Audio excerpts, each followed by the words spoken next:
So let's get some tones. This is something I do when normally when I'm switching out a kit, going to another kit. This is actually, well, new to me, a Sonor Vintage Series kit. Don't tell my wife. This thing sounds amazing, and I'm actually working on a recording project outside of YouTube. So what I'm gonna be doing today or tonight is dialing in the tones as far as the tuning of the drums, and then mainly my outboard gear, which is preamps, EQs, and one compressor. That way we can get everything sounding as good as possible on the way in when we record.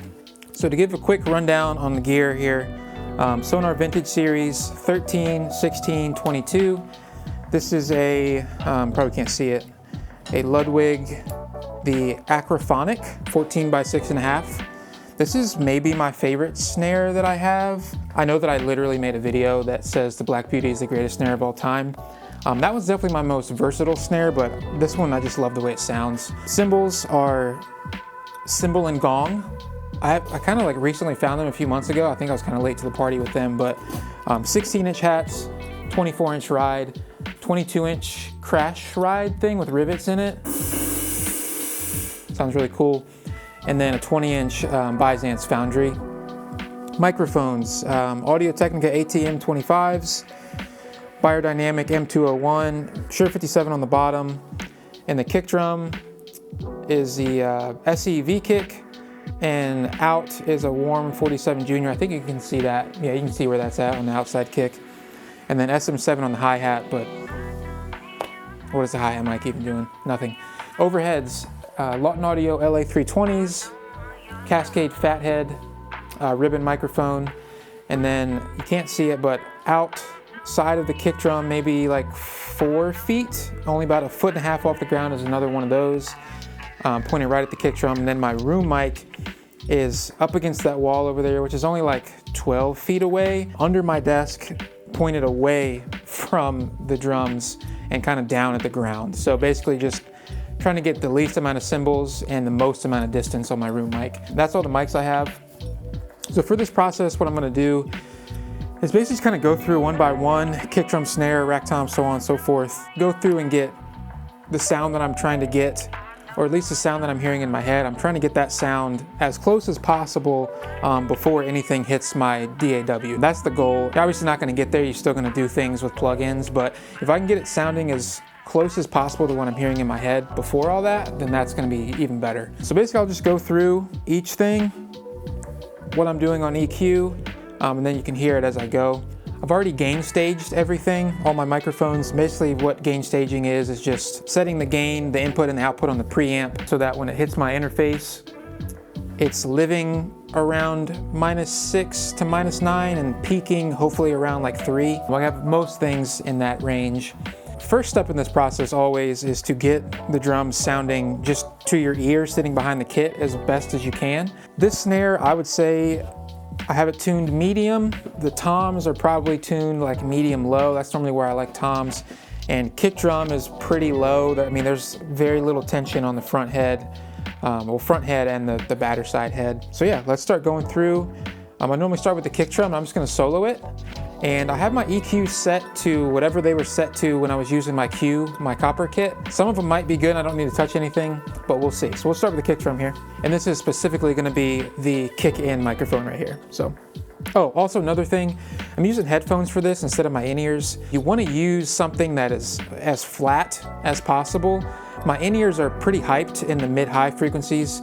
So there's been a lot of times where I'll sit here and I'll play, and then I'll take it over to my studio monitors and I'm like, wow, that is not at all what I was hearing. But these headphones, these are the Beyerdynamic 770s. They're very flat, really true sounding. Most of the time what you're hearing in here is what you're gonna get. So that's why I'm using headphones for this. So yeah, kick drum.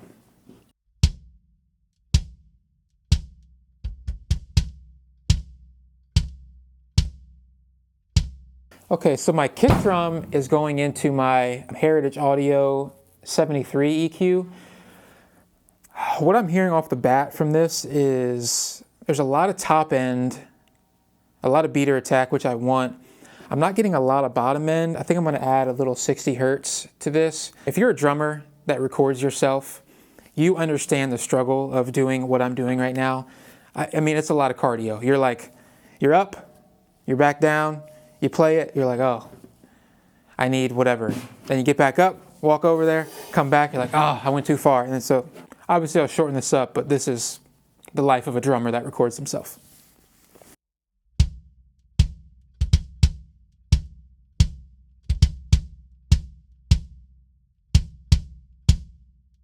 Okay, so I like the bottom end that I added. I took out a little bit of the top end, but I actually think I want it back. So I'm gonna add a little bit of that back, and I think I'll be good on the kick in.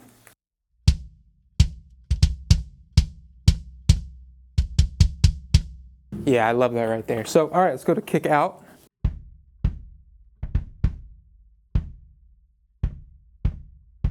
This mic is on a preamp that doesn't have any sort of EQ or compressor or anything. So I've got the level right. I'm really just kind of checking to hear. Yeah, a lot of bottom end. The only adjustment I would make with this microphone is just where I have it placed. But I kind of like what I'm hearing there. So we're going to go kick in and kick out together.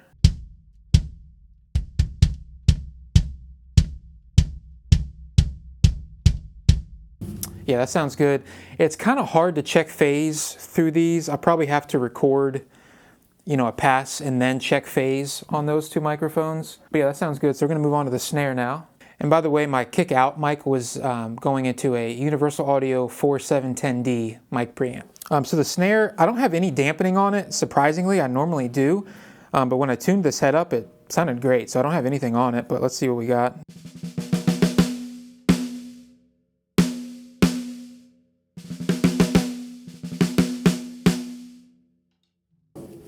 So with this, I kind of have the luxury of being able to move this mic as I play it. So kind of what I'll do is just kind of start hitting it and kind of play around with the mic placement.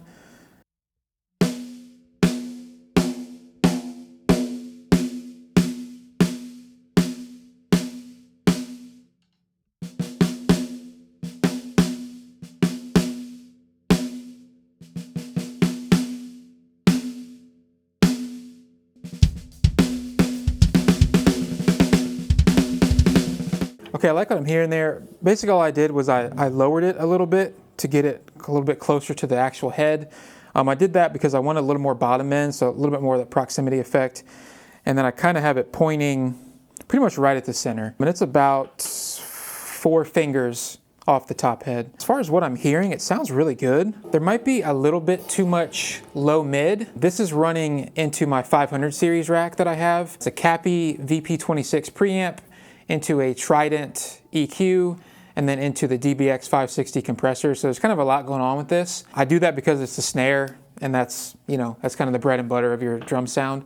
So I'm gonna go over and kind of see what EQ I have on that right now, and see where my low mids are at. I'm probably gonna take a little bit of low mids out. It seems a little muddy in that area.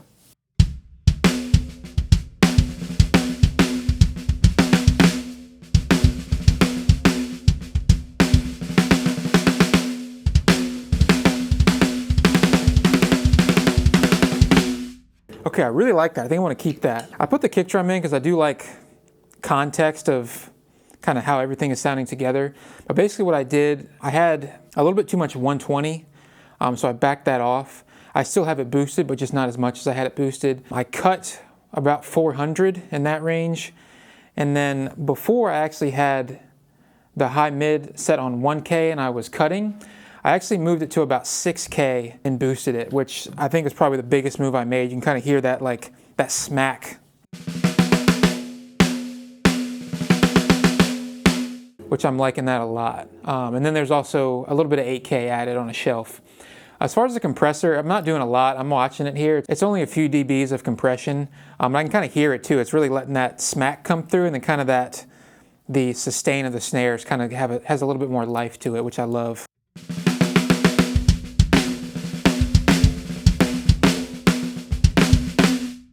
All right, next mic I'm going to move on to now is the toms. So for this, I'm actually going to turn the snare wires off because you can hear a lot of snare wire in that. So I'll have them both on. I have these running through a Warm Audio 273 EQ, so I will have some EQ that I can do with these.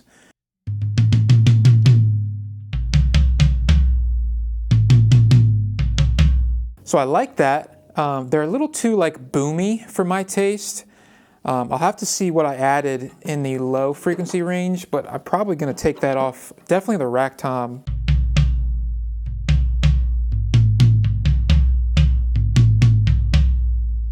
Maybe the floor tom. I'll see what I have over there.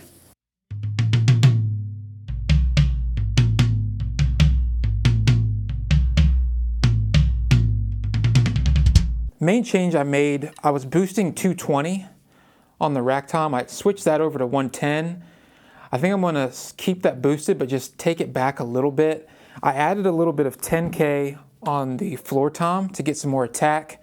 And then I switched from cutting 700 on the rack tom to cutting 360 on the rack tom. So they all have they're all in the same place. They're all doing the same thing. Boosting 110, cutting 360, adding 10K for both. But just kind of a different amounts for each. I think I'm just going to take the boost of the 110 off a little bit on the rack tom.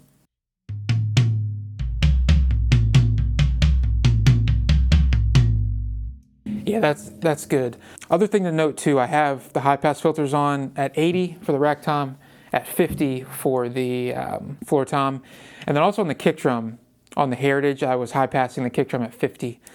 Which I know probably some people are going to be like, oh, high pass and a kick drum. I want my kick out mic to get a lot of the low frequencies. Also, the snare drum is high passed at 52. That's where the Trident has. All right, so we're doing pretty good so far. Next mic I'm going to move on to is this guy right here, the mono overhead. That is in the other channel for my Heritage EQ. I'm actually going to go back to solo for this one. Or I had been having everything together, kick, snare, and toms. I'm going to solo it so I just hear this mic now.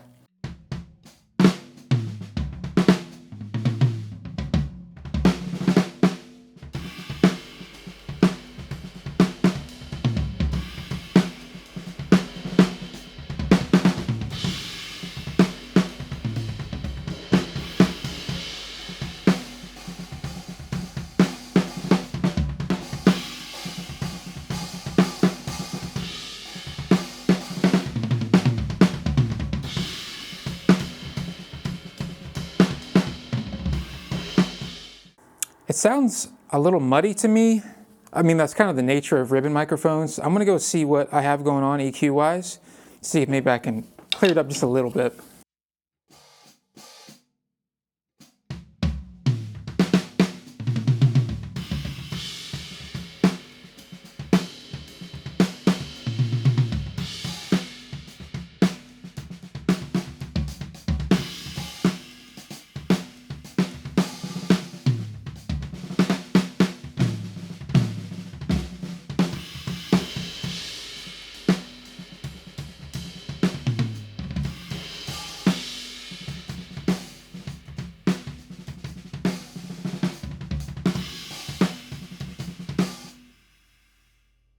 Okay, I think I'm gonna roll with that. That's definitely better. I did quite a bit there. I was actually cutting top end for some reason. I don't know why I was doing that. On the Heritage, it's 12K. So I added a little bit of 12K. I was boosting 4.5K. I changed that into a cut at 700. And then I changed the high pass filter from 50 to 80 to roll off more low end. And then I think that's, yeah, it's boosting a little bit of 110, but I didn't change that. So now let's move on to our other overheads. These guys are going into Warm Audio, the 412s, and into Capi 553 EQs. They just have high, mid, and low, and then filters for high pass and low pass filters. I believe the high frequency is 5K. Actually, hang on. The high frequency is 10K, mid is 2.7, and the low is 100 hertz. So let's play this and see what we got here.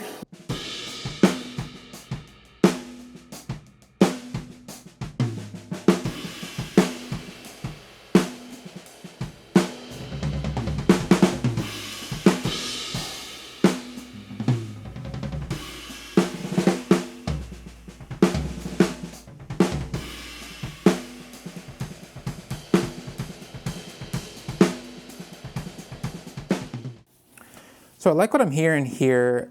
They do sound a little muddy to me.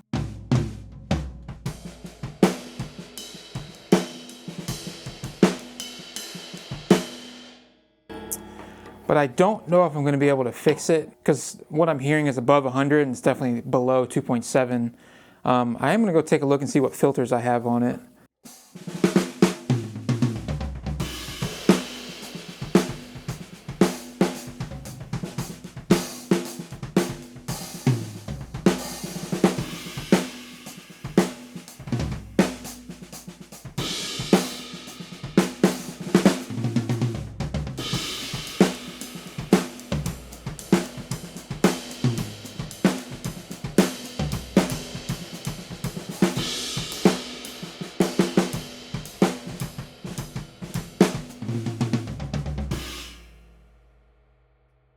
I really just did some super small things.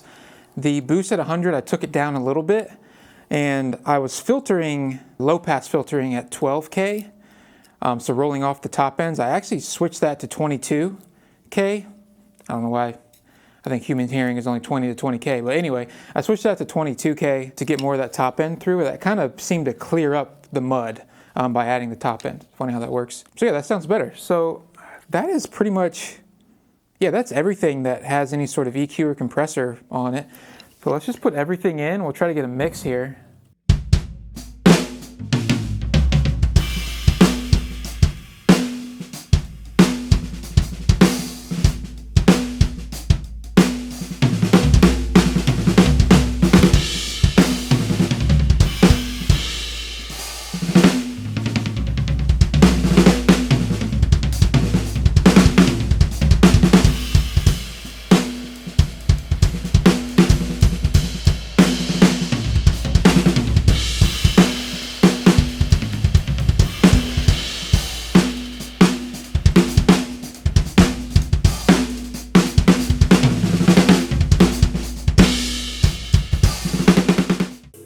Let's dampen the snare, see if we like that at all. Got a snare weight on it.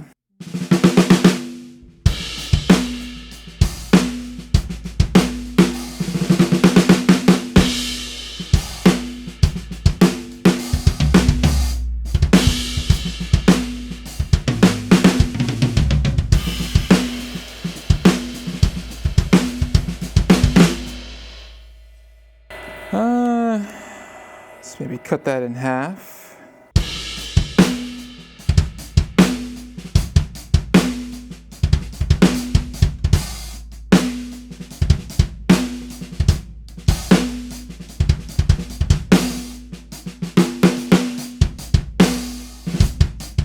So yeah, that's what the drums sound like going straight in. No plugins on anything. Obviously there's some outboard gear that we went through. Just to kind of go over the ones I didn't go over. Hi-hat is going through the 4710D as well as the snare bottom, I believe. Yeah, snare bottom, the kick-out mic, the room mic, and the hi-hat are all going through the 4710D. Okay, yeah, the last mic, which is the ribbon microphone that I have just outside the kick drum, that's also going through the Warm Audio 412. So that's where everything else is going. I didn't really go through and solo those because there's really nothing to do to them. You kind of just place them where you want them and then turn it up till the gain's right. So that's my process for getting sounds when I'm recording. If you guys have any questions about anything that I did, put them in the comments. If you have any suggestions, you're like, hey, what are you doing that for? You should do this. Put that in the comments too. And bye.